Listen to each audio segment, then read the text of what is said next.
Welcome to the Introductory Overview of JKnit. I'm Julia, and we'll be bringing to you a series of video tutorials that cover general and advanced topics to help you master the app. This episode covers the iPhone version of JKnit. In essence, JKnit is an app that will provide you with easy-to-follow, row-by-row instructions while you're knitting and help you manage all your knitting projects. From the main menu, you can navigate to different parts of the app. But let's start by looking at my knitting projects. Pressing the Knit button will take you to the next screen, where you can see a list of all your projects. You can sort these projects by different criteria,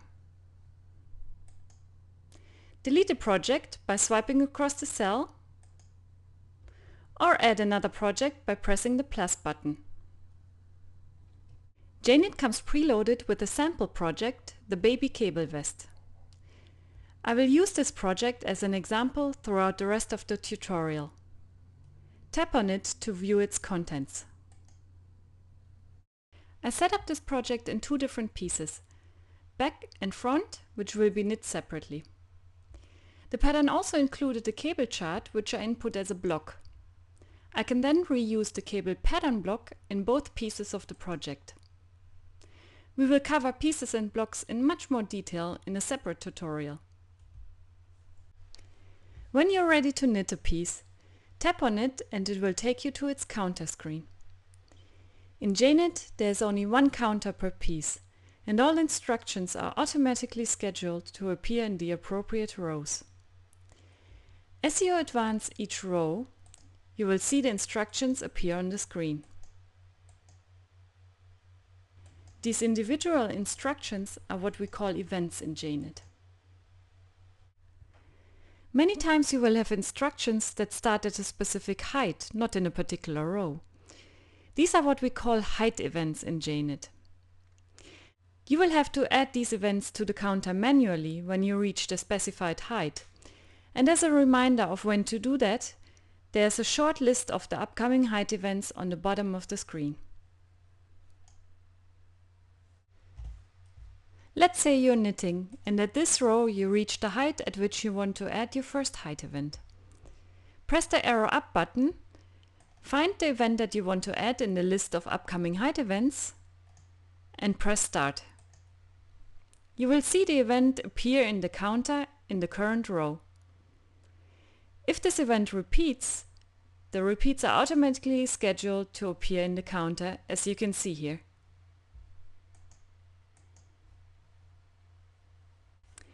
If you would like to see more detailed information for an event, tap on it to go to its detailed screen. Here you can read the complete note, just in case it didn't fit on the previous screen, as well as some other useful event statistics. If you would like to review or change the setup of this piece or add new events to it, press on Setup to go to the Piece Setup screen.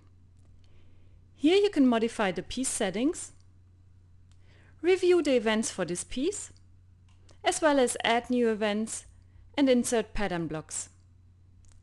Please refer to our other tutorials for more information on how to set up pieces and events. You may notice help buttons like these appear throughout the app. Tap on them to get quick help on various topics. From this screen, you can switch back to the counter for this piece or go back to project pieces.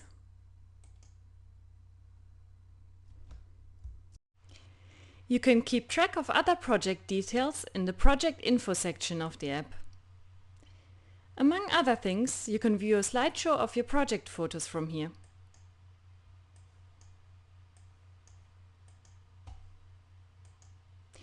You can add photos from your library, and on devices that have a camera, you will be able to take a picture and add it directly to your JKnit project. Another interesting feature in JKnit is the timeline. JKnit automatically keeps track of how much time you spend knitting in the counter screen and displays that accumulated time here. Other items you can input are yarn, needles, other materials, and notes. If you would like to modify any of these items, press on Edit. Let's now navigate back to the main menu.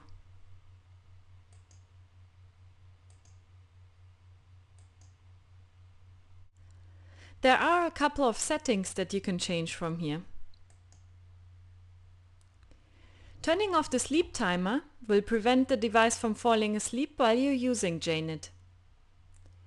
Also, as you become familiar with the app, you may wish to turn off the help buttons.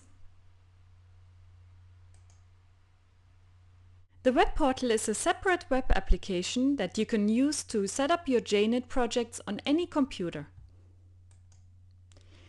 To create your free account, go to jknit-portal.com. You can then log into your account from your device and see a list of all the projects that you have stored on your web portal account. You can import any of these projects or export your local projects to the web portal. You can then use the web portal to transfer these projects to any other device, including an iPad running JKnit HD.